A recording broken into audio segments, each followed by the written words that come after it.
Wallabies, but they seem to have the age advantage. Let's see if they've got the skills, the old minds. This definitely gives you the argument that 10s is shortened 15s and not long 7s, because the physicality in there is the challenge. Oh, and great hang-on from Morgan Turanui to the flying Ben O'Donnell, streaking down the wing and round close to the post to make the conversion easier. Well, this is a bit more like it for the classic Wallabies. They didn't look anywhere near getting a score on. That was a nicely executed bit of movement there. It was a reward for hitting the ball at pace and a cunning change of direction by Morgan Turanui. He put the Ben O'Donnell away, and unfortunately Trent Hape from New Zealand couldn't corner flag and cut him off before he got to the goal line. Oh, not successful in converting his own try, so Ben O'Donnell... 21 years old, that maybe gives a clue to the not quite classic Wallaby, because he's got some wings. Yeah, but it's great. I think you need that out here. It's very good having some nice old heads and then having a few fast legs.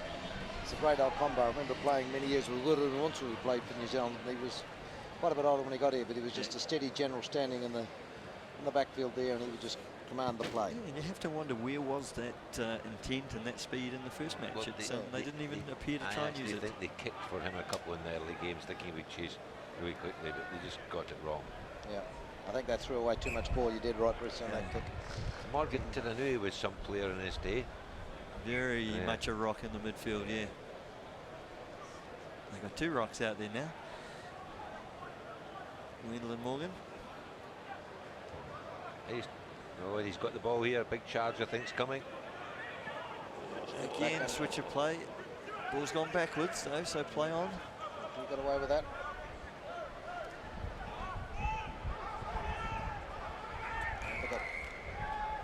Going to move this quick. They've got strong carry from Trent Anderson there.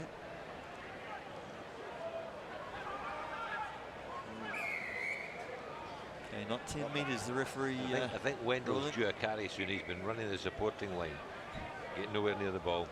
Here we have a carry soon. Here we go, this one. Here we go. That's about the range he likes to charge in from these days. Did a fair job of it. And the ball's freed up, but it's freed into the hands of one of the East Africans. So bit of a hard regaining possession under a huge amount of pressure right on their goal line. Right behind Trent Hape hacks the ball up the field. We didn't have much of an option standing right behind the post there. I thought that was very generous. Okay, Ben O'Donnell back in play. Another penalty.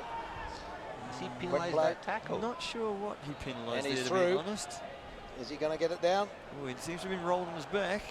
I really hope that wasn't the tackle that was penalised. It happened so quickly, I couldn't read the signal. Alan Oatman couldn't quite get that ball down, doing the turtle position. Ball's held up in goal after the referee confers with his in-goal touch judge. It'd be nice to see the East Africans with some ball in hand, see if they can do anything. I think the classic Wallabies look as though they've been told what they got wrong in the first game. They've come out with a lot more resolve and a lot more determination, so they're going to put pressure on every time the East Africans have got the ball, and in order to force those turnovers. Yeah, very different looking side this time. All big scrum there from East Africans. Yes. They've won the ball. Very powerful scrum. Turned it over again immediately. Great play by Luke Burgess to snaffle that one. A lot of hard work. The ball's gone through Big Dell's legs. Defence have been ruled offside. Lucky get away to jail there. Referee is going to the pocket, I think. That was a bit of a pity. They won a very good scrum there. That seems... Yellow card for Jonah Tuitoga. Seems unusual because it's not a repeated offence. So. Yeah, exactly. Just offside at the rock. Seemed a bit harsh. Big Dell. Getting a little easier when you take one out of the defensive line. It creates a gap. Try to the classic Wallaby. Will Munro.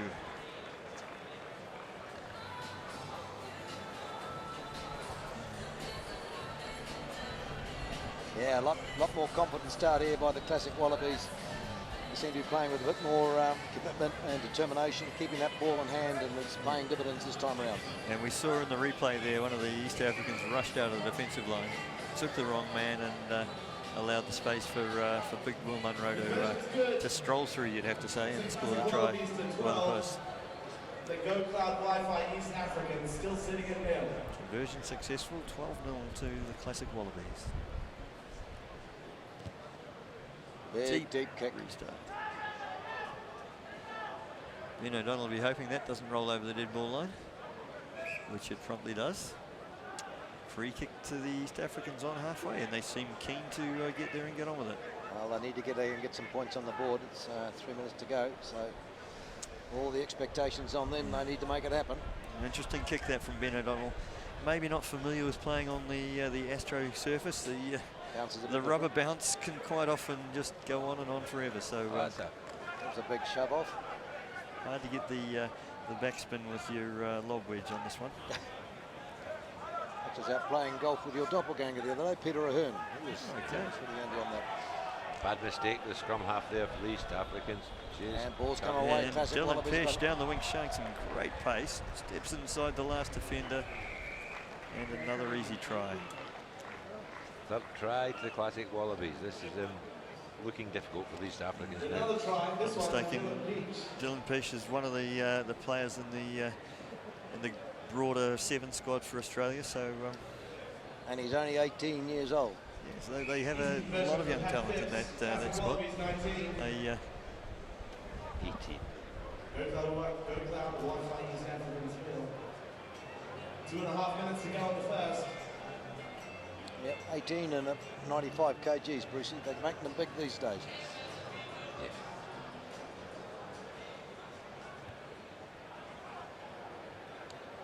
Clearly hoping the head coach of the 7s squad happens to be at the ground and Well, there's been seeing his action and good work going in.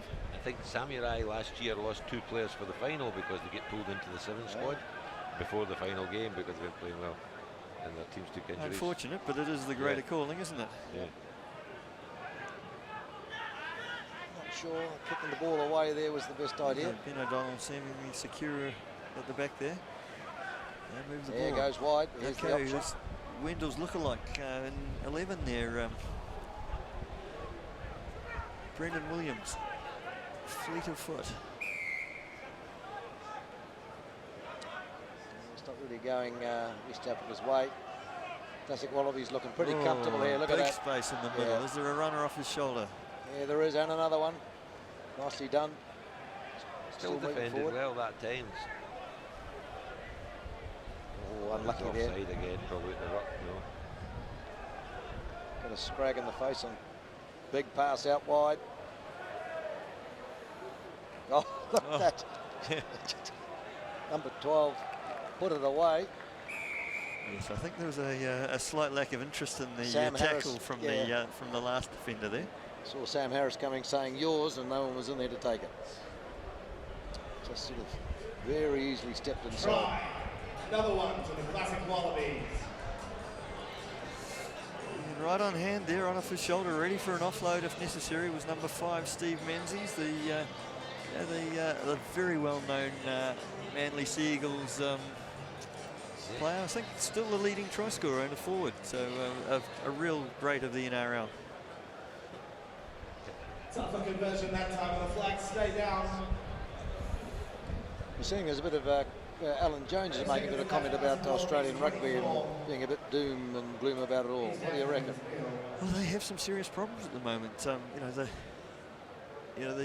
real breeding ground of their rugby is in the school rugby, and the numbers are falling off. It's they've got difficulties with their club competition, so it's they've got some serious issues. And for world rugby to be strong, we need strong Australian teams. Exactly. No, it's a real worry with Super Rugby talking about dropping an Australian team, maybe dropping the South African team. I mean, they're obviously being penalised for the remarkable success of the New Zealand teams. Well, but no, I think, to be honest, in the last elevation of the competition, they really forced an extra South African team with, that didn't appear to be talent to Support it. So it's maybe over time the teams have strengthened, but terms of the product they're selling to the customer that's paying to watch it. You want strength in all the teams, so you want good competitions, not sort of 50-point. The other argument, of course, with Australian rugby is maybe they open it up to one or two non-Australian players in their Super Rugby. Sorry? Maybe they make it a bit more open for non-Australian players. Just maybe make it a bit a wider player base. Oh no!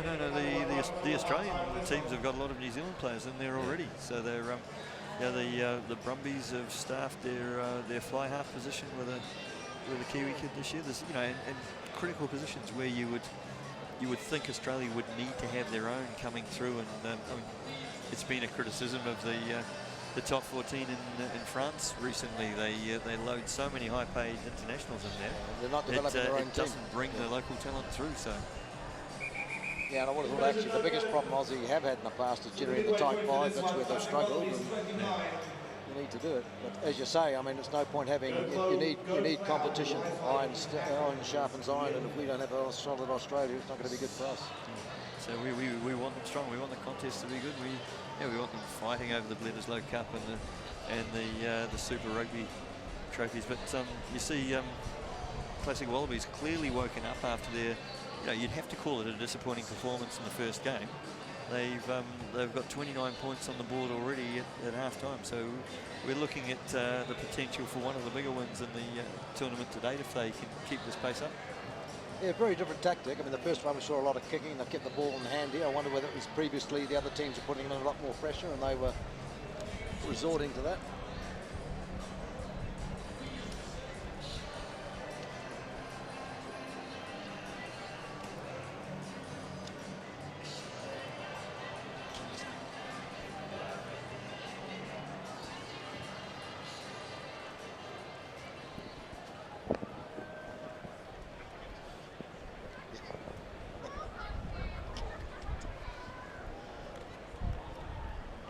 After this one, we've got the Irish Vikings taking on the Devils Advocates Silver Dragons.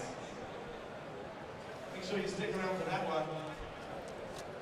Okay. Before that starts, As we restart, the East Africans spread out, not relishing, I'm sure, the prospect of trying to chase down a 29-point deficit. Yeah, it looks a bit hard. I mean, good on them for coming all the way to have a crack at it here. It's a very different Classic side turned out for the second game. It's always a learning curve, I think, when these new teams come to this competition.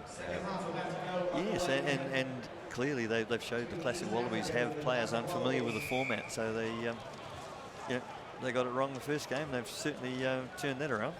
But even the East African team, I remember the Pyrenees the first year of the game. They were fairly underpowered and they just improved over the years very quickly. Well, now we're back to kicking. Well, that's a fairly reasonable window. Well, not work out as quite well perfectly executed chip kick. I'm sure Jeffrey Omindo would like to have that one over again.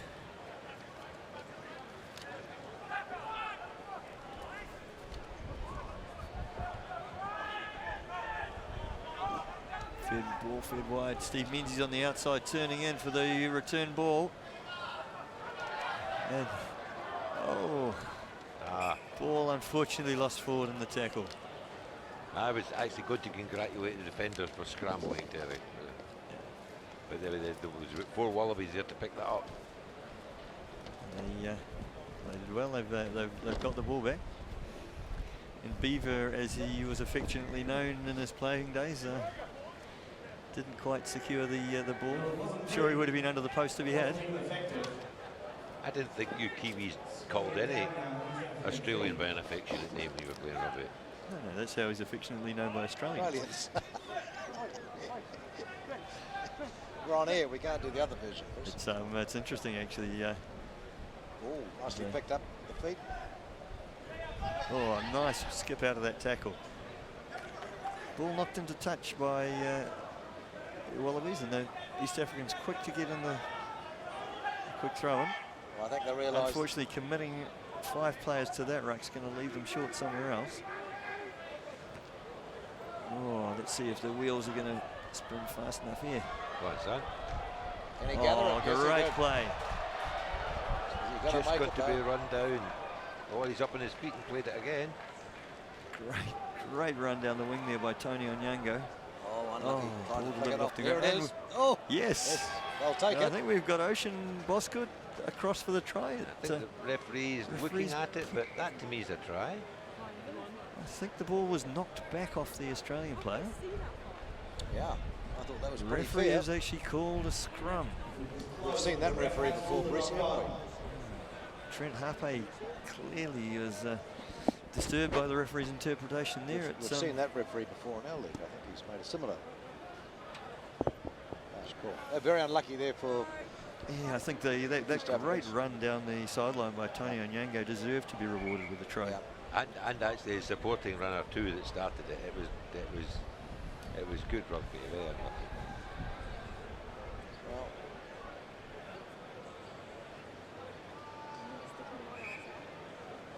still 7 minutes to go, but it's looking like a bit of a big ask. A try would be good for this team. And the It's big scrum comes it's a to big play. scrum again, but he's good. Big hoop down the paddock. Oh, ball's cleared but not to touch. So Think he'll go for the chip kick again? maybe not.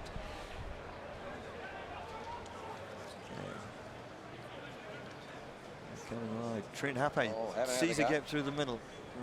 Sweepers there though to clear up the ball. That's it, Wallabies Brendan moving. Williams Nice dancing. Oh, it's not Brendan Williams, sorry. That's Josh Coward. Similar size. Oh, look at him through that big fend.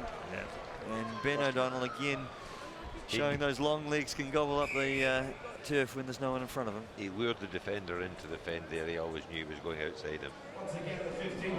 Pulling up with a bit of a limp, that could be a concern because he seems to be the best genuine pace option they've got. So Wouldn't want that happening. It's a lot of rugby to go.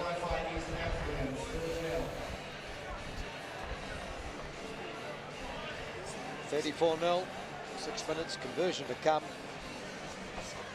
Exciting exchange here as Michael Saylor takes the field once again.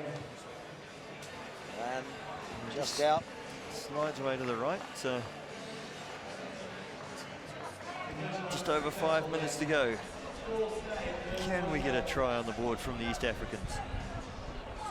Well, they're certainly giving everything they've got, and when they get the ball to hand, they have looked exciting on occasions. It's just not been enough. Referee doing a quick count up. He's concerned the East Africans may have snuck an extra 1 or 2 on here. Happy they've only got 10. We restart. Forward of the ball. Chases in front of the kick, so more free ball on halfway for East Africa.